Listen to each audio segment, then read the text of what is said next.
Justement, la conscience environnementale et écologique au Pérou, qu'est-ce que vous pouvez nous en dire? Comment vous la voyez évoluer? Quel constat vous pouvez faire? En estos últimos años ha habido una mayor participación ciudadana. Yo creo que eso es muy Oui, importante, effectivement, je dirais que actuellement au Pérou, on sent quand même qu'il y a une tendance à une plus forte participation de la population. Aujourd'hui, il y a plus de préoccupations de la part des individus au sein des communautés par rapport à la question de l'environnement. Aujourd'hui, il y a de plus en plus d'initiatives de plaidoyer vis-à-vis des autorités publiques locales, municipales. Il y a davantage d'exigences de la part de la société civile qui est davantage organisée. Aujourd'hui, les revendications touchent à la question des standards de qualité minimum d'environnement. Et je pense que c'est un bon chemin dans lequel nous sommes déjà engagés au Pérou.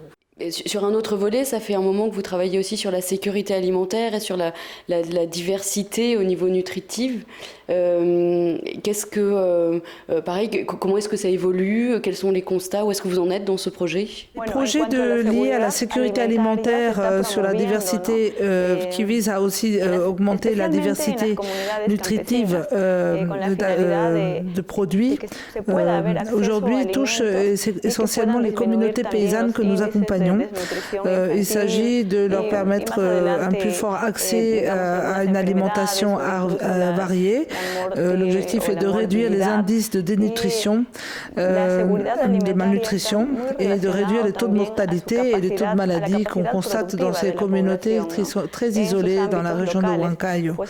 Il s'agit également, à travers ces programmes de sécurité alimentaire, d'accroître les capacités productives de ces communautés. Pour cela, il faut donc que ce soit aussi dans la gestion de l'environnement et des aspects techniques, notamment sur des modèles alternatifs ou comment leur donner les moyens pour pouvoir augmenter leur indice de production dans le respect de leur environnement. Quel message vous voudriez faire passer aujourd'hui aux gens qui vous regardent?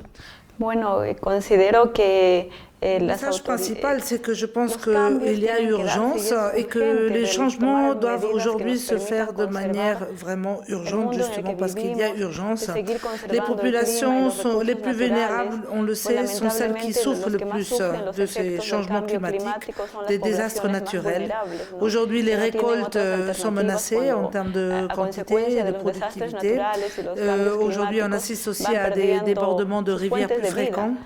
Aujourd'hui, ce contexte met en risque de santé et de vie les populations les plus marginalisées. Et je pense qu'effectivement, il y a une urgence pour que les autorités agissent, que ce soit au niveau local, national, international.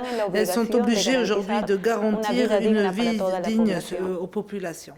Pour la situation spécifique du Pérou, quelles sont vos attentes très concrètes? De quoi vous avez besoin? Qu'est-ce que vous attendez que les chefs d'État et les négociateurs prennent comme décision? Bueno, considerando también que el clima es un bien común y nos lo dice también el Papa Francisco en su encíclica Laudato Si. Le pape François dans l'encyclique Laudato Si, la terre est un bien commun et donc pour moi au Pérou l'enjeu est de travailler à la réduction des gaz à effet de serre.